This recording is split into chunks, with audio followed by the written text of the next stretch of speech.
Voters in the UK will be weighing in on Brexit after lawmakers failed to come up with a solution over the past 3 years.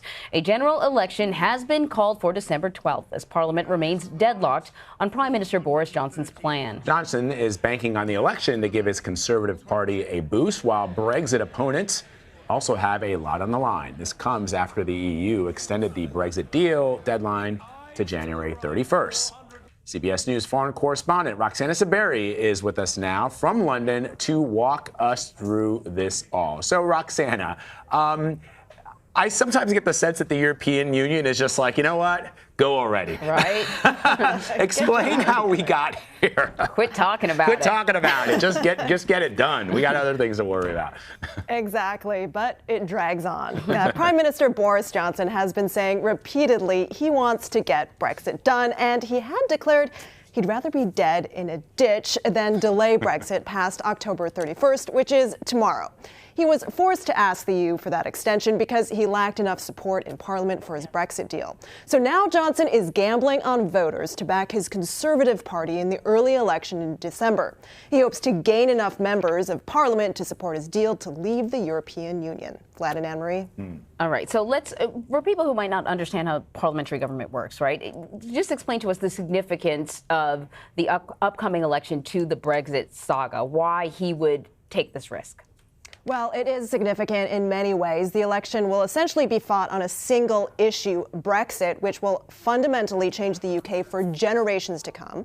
Around 3.5 years have passed since Britain's voted to leave the European Union, but the debate over how Brexit should look has thrown Parliament into gridlock, and it's created a lot of uncertainty in people's personal and professional lives, while frustrating UK businesses trying to plan for the future.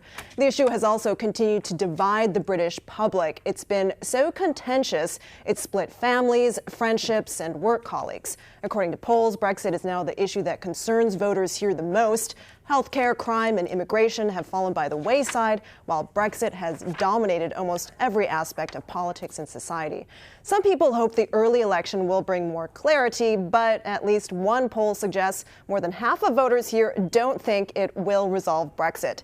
We expect this election to be one of the most divisive and heated ballots here so far, given that the two main parties are fighting for their political survival. We remember what it was like leading up to Brexit, I know. The protests, the marketing campaigns. I expect it's going to be all of that and more. Yeah, and it feels like, and I don't know, you can correct me on the exact number, Roxana, but it feels like, have there been 5 elections in like 3 years? Yeah. I mean, something like that, yeah. Right? Yeah, this will be is it the third in, I think, 4 years? Okay, so but then there was the Brexit vote as well, right? The Brexit vote, yes. Yeah, and I exactly. You made a great point, which is that a lot of other things that concern Britons are not getting done because the focus has simply been on trying to get this one thing done. Yeah.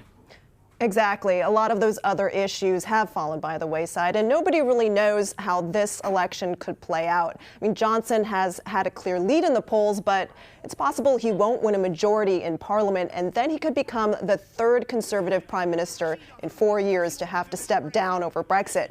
If no party wins a clear majority, Parliament could remain divided over the issue, or the opposition could unite, handing a victory to the Labour Party.